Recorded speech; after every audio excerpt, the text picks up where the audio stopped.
What's up, Foundation? What's up, YouTube? Man, it's me, your big partner cartoon, the Village Storyteller. Man, I'm back. I'm back, man, for part 3. Y'all seen it, part 3, of Here Comes the X.clan. Gonna get her straight to it, man, with no further ado. So here it is. They heard this voice. I am the God, Amin-Ra. And man, they all of their bodies locked up and shook and just they start shaking. All of them kind of lifted off the ground a little bit and they start floating toward Jamal. As they got to Jamal, they feet kind of hit back on the ground a little bit, but they were still in the clutches of a power that they couldn't understand. And from the bright light, the same voice that said, I am the God, Amin-Ra, it starts speaking to him. And it said, each and every one of you were summoned here. Each and every one of you were chosen to serve me. Each and every one of you have a destiny to fulfill. You are now in the service of the God Amin-Ra. And they was kind of looking at each other like, what? You know what I'm saying? What? And so now they were able to speak. And so, Quan was like, hey man, what do you mean? We in the service of the God Amin-Ra. He say, man, I ain't in the service of nobody. Man, I don't want nothing to do with this, man. And the voice told him, silence. There will be no blasphemous talk in my temple. You were all summoned here for a reason. And Jamal spoke up and he said, man, what's the reason that we were summoned here? And the voice told him that you are now members of the X.clan. And they was looking around like the X.clan.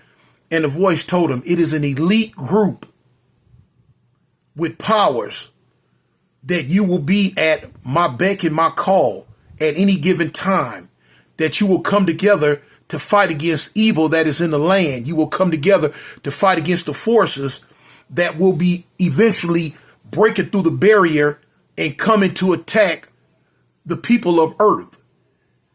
I have summoned you all to serve me. I have summoned you all to do my bidding. I have summoned you all to form the group X.clan. And when he said that, they was like, man, what? And so boom, the little gold rod that Jamal had, the voice told him, strike the rod upon the ground. Jamal took the rod and boom, when he slammed it in the ground, it was a bright light. Wow. And where Jamal, Amani, Omar, Khadijah, and Quan and Ramon stood, there were different beings standing there now.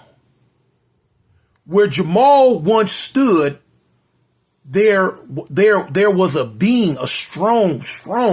There was a being that stood about 6'4". It looked like he was half metal, adamantium metal, and half flesh. You could tell he was stronger, he was bigger, and he looked like he was a cyborg.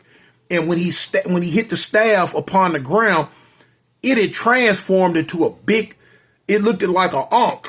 Now, ankh is the thing with the circle on top with the two little wings. It looked like a cross, but they got the two flared out wings with the circle on top, and it's a long staff, and it was solid gold. And he was standing there, and he was so majestic.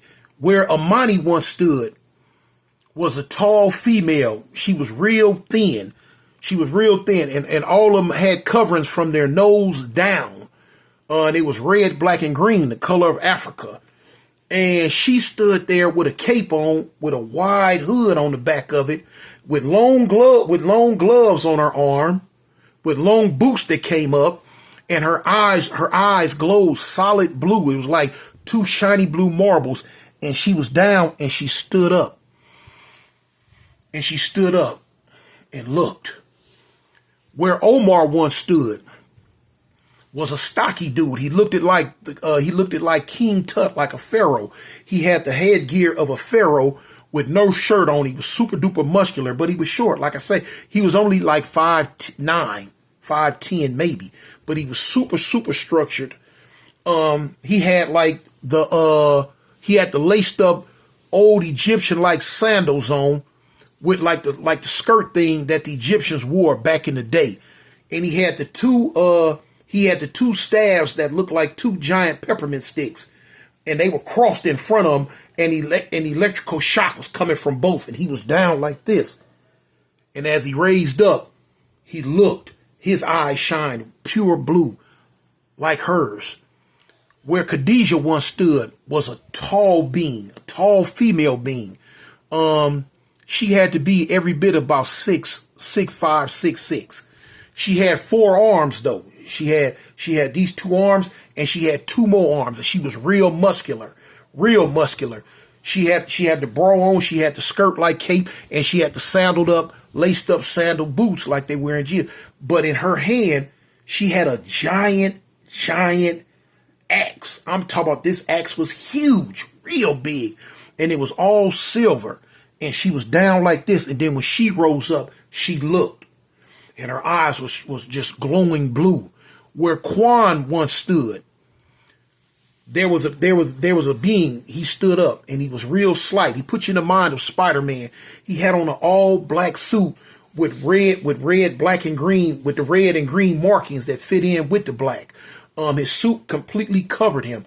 His eyes glowed blue too, but it was like from behind. But they were glowing from behind the material. And across his back, he had 2 swords that was crisscrossed across his back. And his fingers were extremely long. And when he stood up, he placed his hands in front of him, and he just looked. Where Ramon once stood was a giant hulking creature of at least 11 feet tall. Huge. I'm talking about huge, bigger than the Hulk. He was huge. I'm talking about, he weighed every bit of at least 2,000 pounds, it seemed like.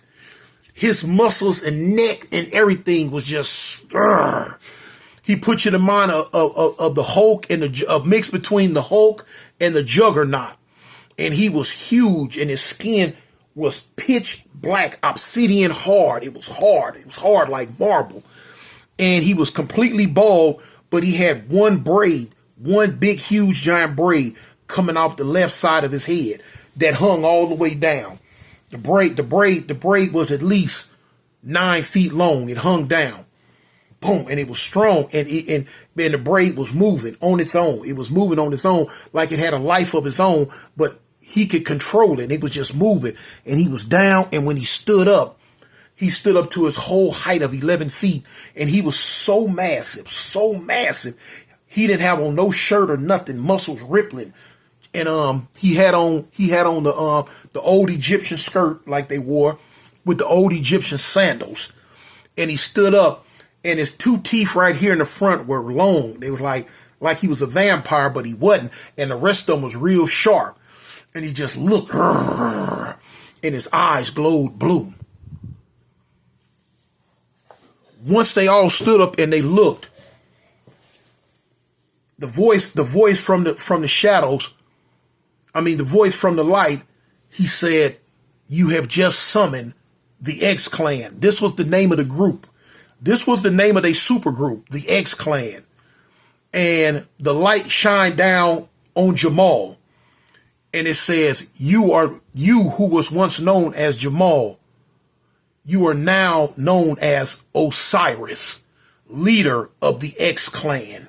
The staff that you hold is called the Staff of Ra. With it, you will always be able to have the power to summon the X.clan. With it, you will always have the power to turn completely adamantium steel. And there's a host of other powers that come with the Staff of Ra. You are the leader. The light went from him and beamed down on Amani. And the voice said, you who were once known as Amani, you are now Queen Nefertiti. You are the magician of the group. You have the arcane abilities and the arcane ancient magic powers of the ancient Egyptians. You are second in command of the X.clan. The light went to Omar, and the light said, you who were once known as Omar, you are now known as the Pharaoh.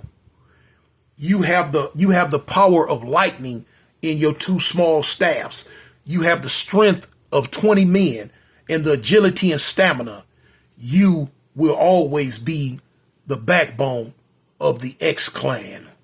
Then the light went to Khadijah, and it said, you who were once known as Khadijah, you are now known as Queen Sheba of the X.clan. You have the strength of many, many men. The axe that you hold is the axe of Anubis. No one can wield that axe but you. No one can lift the axe but you. You have the ability to withstand any and all elements. So she just looked, boom, and flexed all four of her arms. The light left her and came to Quan. It said, you who were once known as Quan, from henceforth, you will be known as the Sphinx. You have the power of agility. You have the speed of a cheetah. You are proficient in all forms of physical hand-to-hand combat. The two swords that you have crisscrossing your back can cut through any material known to man. You are the Sphinx. Then the light left him and it went to Ramon. And it says, you who were once known as Ramon, you are now known as Zulu. You are the strength and the power of the X.clan. You are impervious to all forms of outside damage. No bullets, weapons, bombs can hurt you. Nothing from the outside will be able to penetrate your skin. You are the strength. You are the strongest of the X.clan. And then the light got real bright. And then the voice told them, you will always be at my beck and call. You will always come when I summon you. You are the X.clan. You are the protectors of the earth. You are the protectors of the land. With these abilities come lots and lots of responsibilities. You will be held to a higher standard. You will always be able to transform into your altered personalities at call, on call.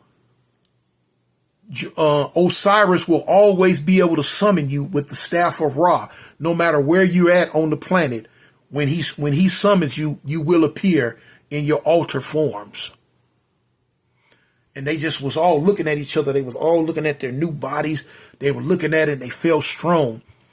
And the voice asked them, do you willingly offer your services to me now? And they all turned and said, yes, we willingly offer you our services. We are the X.clan. The voice told Jamal, but he used his other name. He said, Osiris, step forward. When Osiris stepped forward, the light shined upon him. And the voice said, welcome, Osiris, leader of the X.clan.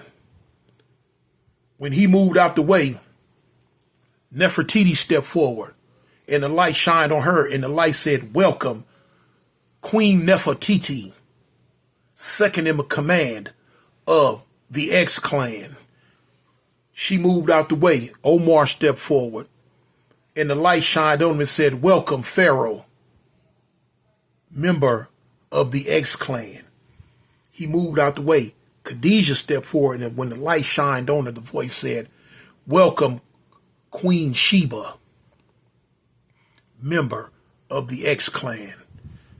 She moved out the way. Quan stepped forward, and the light shined on him, and it said, welcome the Sphinx, member of the X.clan. He moved out the way. Ramon stepped forward, and the light shined on him, and it said, welcome Zulu, member of the X.clan. And then the voice went on to say, from this day forward, you will all be bound together by a power way greater than yourselves. You are, from this day forward, the X.clan. So now when he said that, now the voice went on to give them more information on their powers and what could be, what could happen. It went on to let them know that they were to not let nobody know about their alter identities, and they would be faced with many, many different challenges. They would be faced with many, many different evils and enemies. The drama that's fixing to come to the planet, it knows of them now. Once they transformed and became the X.clan, the enemies that they have to fight, they now know that the X.clan exists and that the X.clan is on Earth. So it told them, so the God, Amin-Ra, told him, he said, look, prepare yourselves, learn your skills, because there are other skills that you have been imbued with that you really don't know about yet, but you have to practice. You have to come together and work as a team. Because, for instance, like the staff of Ra that Osiris has, the staff of Ra gives him so many different other abilities. He has the power to summon the X.clan, but now once he summoned the X.clan, he also has the power to go beyond that. He can use a staff to enhance his strength, enhance his skin durability, to enhance his stamina, his vision. It gives him the power of flight. And it's a lot of different things that the staff gives him. It's such as the two swords that the Sphinx have.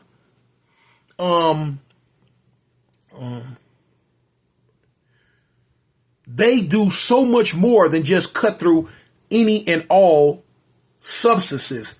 They're known as the swords of Anubis. These swords can do so much more, so much more. These swords, they give Sphinx the power of flight.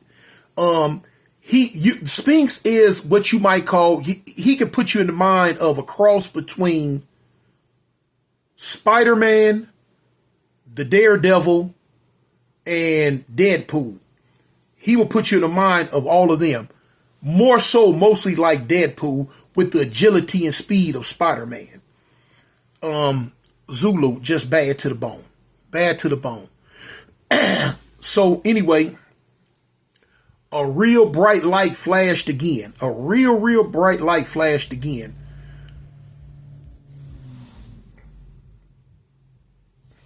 And when they was able to see again, they found themselves outside the pyramid on the ground by the Jeep. And they were shaking their heads like, man, what? Man. And they trying to figure out, was it a dream? Was it all a dream? And they don't believe it. They don't believe it. They do not believe what happened. They thinking that it was something, because they like, we don't remember leaving out the pyramid. We don't know how we got out here. None of this. What just happened? And so they was like, man, I don't know, man. We don't know, man. What? So anyway, they was like, was it fake or was it real? Jamal was like, man, I believe that was real. I don't know, man. I don't know what's going on with this. So they said, Quan was like, man, it had to be fake, man. It had to be fake. And they was like, well, why you say that? He say, because you don't have that big old stick that you used to have in your hand. And I put a bunch of gold in my pocket when I was in there. Now we out here. I checked my pockets. Ain't no more gold. Where the gold went? So it had to be fake, man. We had to been out here hallucinating or dreaming, or somebody around here might have been smoking some of that Egyptian herb, and we smelled it and got high, you know. So they was all tripping. They was tripping. So boom, they all go to searching themselves, feeling, and Amani asked Jamal. She said, "Well, if it was fake, if it wasn't real, what was the name of the big stick that you had, the staff?" And when she said staff, he was like, "Oh yeah." He said, "The staff of Ra." And she was like, "Yeah, that was it." She said, "Look, let's take it." She said, "Try calling it." He like, "What do you mean try calling it?" She said, "Try summoning it. Try asking for it." So they was like, "Man, y'all, you tripping, man." Woo, woo, woo, woo. She was like, "Just try it." So he said, "Okay." He say, I called for the staff of Ra. Did nothing happen. So he's like, "Staff of Ra, where you at? Come here." Did nothing happen. So she said, "Try summoning it. Try saying you summon it." He was like, "You sure?" She was like, "Yeah, try that." He put his hand, he said, "I summon the staff of Ra." And out of nowhere, boom, it appeared in his hands. Whoa. He was like, "Whoa," everybody jumped back like, "Man, what? What?" Like, "Yeah, man, what?" She say, "Summon the X.clan." He like, "I'm what?" She's like the voice told you, hit it on the ground and summon us. He was like, "I tried." So he took it and he picked it up and he slammed it on the ground. Boom! He say, "I summon the X.clan." Wham! Like a lightning bolt just hit the group. And where they all stood, now the X.clan stood again. And they was looking at themselves like tripping like, "Oh man, what? Oh shoot, it's real. It's real. It's real." And so they tripped on it. They tried jumping around and doing all type of stuff. And man, they picked up heavy blocks and they was like, "Man, this is real, man. What we gonna do? How we gonna do it?" They're like, "Man, we got to figure this out. We got to figure this out." So boom, he took the staff, boom, hit it on the ground again, like boom. They were all back to their kid selves again. They jumped in the Jeep. They say, "Man, look, let's get back, man. Let's get back, man. This is a trip. We got to talk about this. We got to figure this out." And they headed in the Jeep through the sands, and they were heading back to the hotel room. I'm going to leave it right there, y'all. Till we meet again.